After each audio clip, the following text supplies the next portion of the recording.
Utami. Nah, pada kesempatan kali ini saya ingin mempresentasikan kembali tentang mata kuliah Biokimia 2 ya.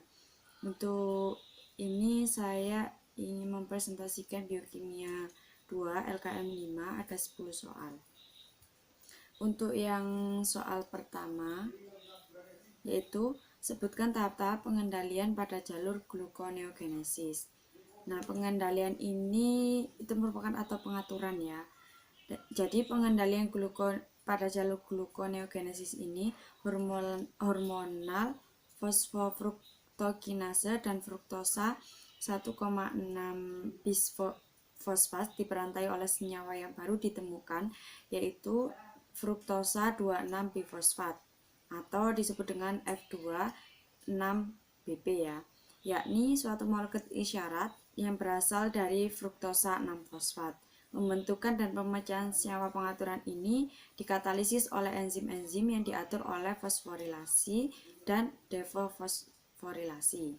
Nah, perubahan konsentrasi fruktosa 26-bifosfat sejajar dengan perubahan glukosa dan insulin, yakni konsentrasinya itu meningkat apabila glukosa banyak dan konsentrasinya berkurang apabila jarang ditemukan. Untuk soal yang kedua, apa sih perbedaan transkripsi dan translasi dalam sintesis protein? Nah, transkripsi dan translasi ini merupakan dua tahap dalam proses sintesis protein ya. Transkripsi ini merupakan proses pembentukan mRNA atau RNAD atau RNA duta oleh DNA. Dan translasi ini merupakan sebuah proses terbentuknya molekul protein di dalam ribosom setelah mRNA masuk membawa kode-kode gen dari inti sel. Untuk soal yang ketiga, nah dalam gambar berikut ini coba jelaskan protein kinase, glikolisis inaktif, sebutkan enzim-enzim yang terlibat dalam reaksi yang terjadi dalam fosforilasi oksidatif. Ini merupakan gambar dari fosforilasi oksidatif. Jadi saya akan menjelaskan pertama yaitu protein kinase. Di situ ada protein kinase, yang B glikolisis inaktif ya, C yaitu enzim-enzim yang terlibat dalam reaksi yang terjadi dalam fosforilasi oksidatif. Untuk yang selanjutnya, nomor 4, apa peran suksinat dan fumarat dalam siklus berikut? Suksinat dehidrogenase atau kompleks 2 ini merupakan enzim yang terikat membran titik masuk kedua pada rantai transport elektron. Meskipun lebih kecil dan sederhana dari kompleks 1, kompleks 2 berisi 5 gugus prostaktik dari 2 jenis dan 4 subunit protein yang berbeda. Subunit C dan D adalah protein integral, masing-masing dengan 3 helix transmember. Subunit C dan D ini berisi sebuah kelompok hem atau hem B dan tempat pengingkatan ubiquin akseptor elektron terakhir dalam reaksi dikatalisis oleh kompleks A. Untuk selanjutnya soal nomor 5, glikoneogenesis merupakan proses metabolisme karbohidrat yang merubah glukosa menjadi glikogen atau dengan kata lain proses pembentukan glikogen dari glukosa. Nah, tuliskan tahap-tahap reaksi yang terjadi. Yang pertama yaitu glukosa ditambah ATP heksokinase itu menghasilkan glukosa 6-fosfat tambah ADP. Untuk fruktosa 6-fosfat ditambah ATP fosfofruktokinase itu akan menghasilkan fruktosa 1,6-difosfat ditambah ADP. Untuk fosfoenol pirufat ditambah ADP pirufat kinase itu akan menghasilkan asam pirufat dengan ATP. Untuk soal yang keenam, jelaskan perbedaan antara fermentasi, glikolisis, dan glikolisis anaerob ya. Untuk fermentasi itu merupakan proses metabolisme yang mengubah gula atau terutama itu glukosa, fruktosa, dan sukrosa akan menjadi asam, gas, atau alkohol. Untuk glikolisis sendiri itu merupakan sebagai pemecah protein karbohidrat atau sebagai glukosa ya, dengan cara turunan fosfat dengan produksi asam pirufat atau asam laktat dan energi yang tersimpan dalam ikatan fosfat berenergi tinggi ATP.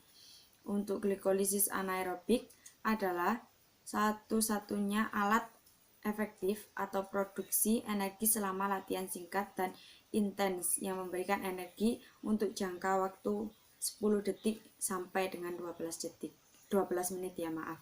Untuk soalnya nomor 7, glikolisis merupakan peristiwa seperti yang sudah disinggung sedikit di atas tadi ya, penguraian karbohidrat menjadi pirufat. Tuliskan tahap reaksi yang terjadi. Untuk tahap pertama yaitu fosforilasi glukosa atau penambahan gugus fosfat pada glukosa ya. Reaksi ini dibantu oleh enzim heksokinase yang memisahkan satu kelompok fosfat dari ATP dan menambahkannya ke glukosa.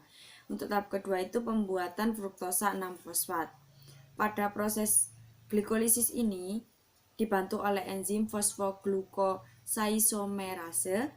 Nah, tahap ini mengubah produk dari tahap sebelumnya, glukosa 6-fosfat yang diubah menjadi fruktosa 6-fosfat.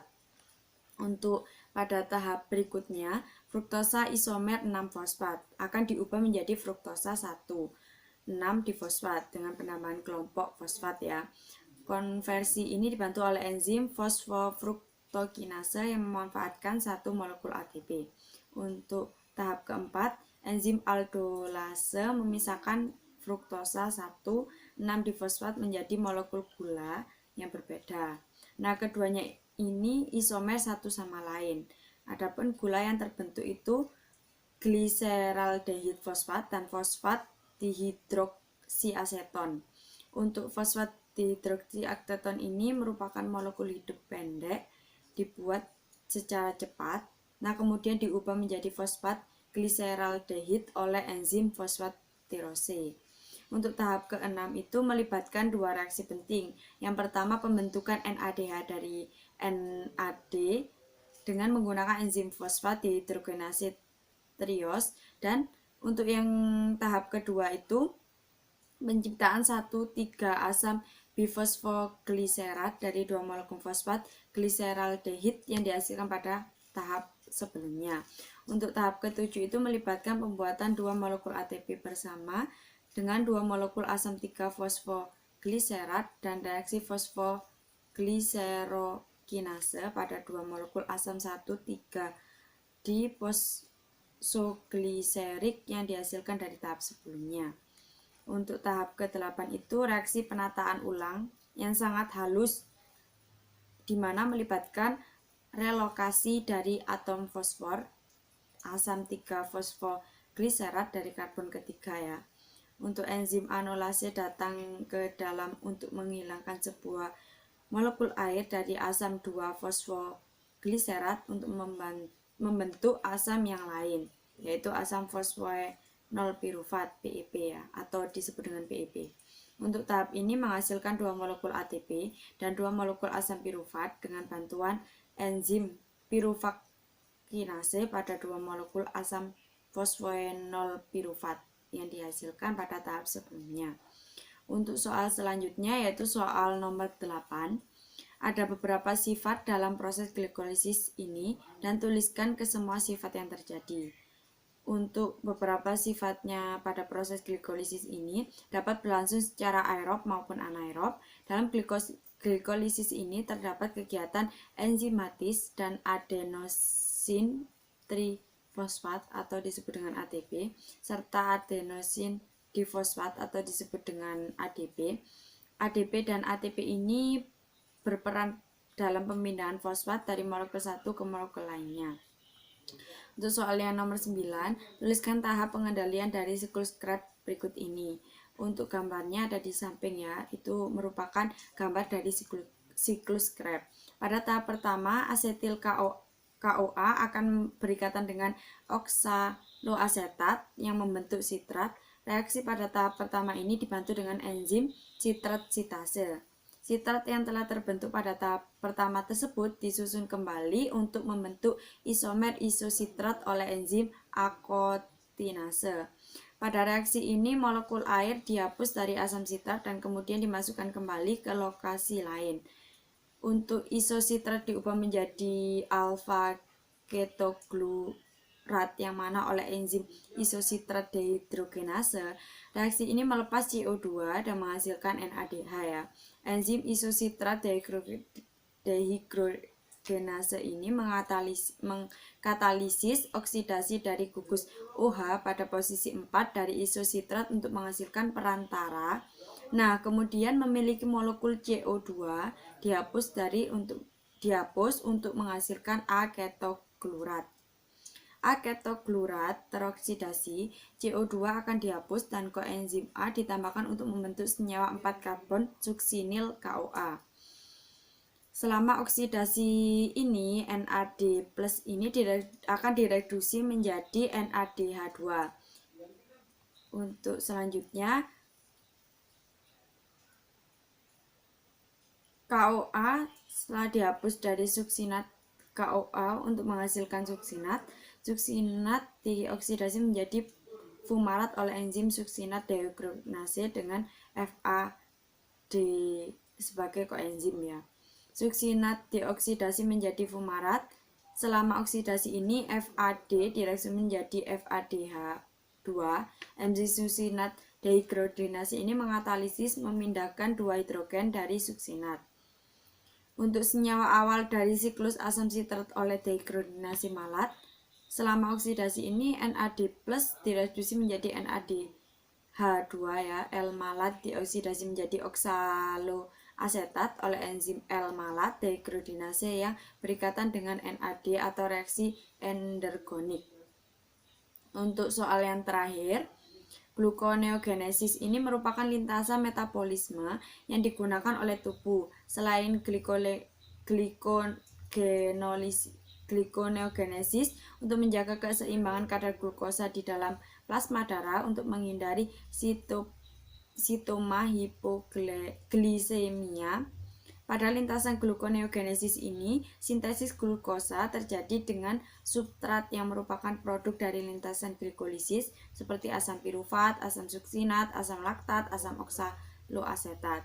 Nah, jelaskan pengendalian yang terjadi dalam masing-masing proses tersebut.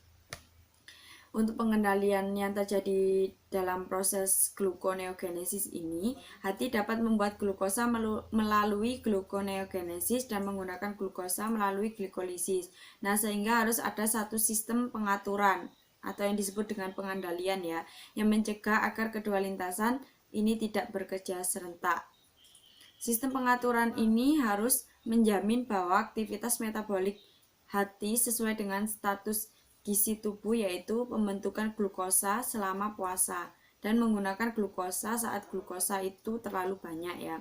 Bila kadar glukosa dan insulin darah turun, asam lemak ini dimobilisasi dari cadangan jaringan adipose dan aktivitas oksidasi dalam hati meningkat. Perubahan konsentrasi fruktosa bisfosfat sejajar dengan perubahan untuk glukosa dan insulin, yaitu konsentrasinya ini meningkat bila glukosa banyak dan berkurang apabila glukosa itu langka ya. Itu saja yang dapat saya sampaikan. Apabila ada salah kata, saya mohon maaf. Saya ucapkan dengan terima kasih.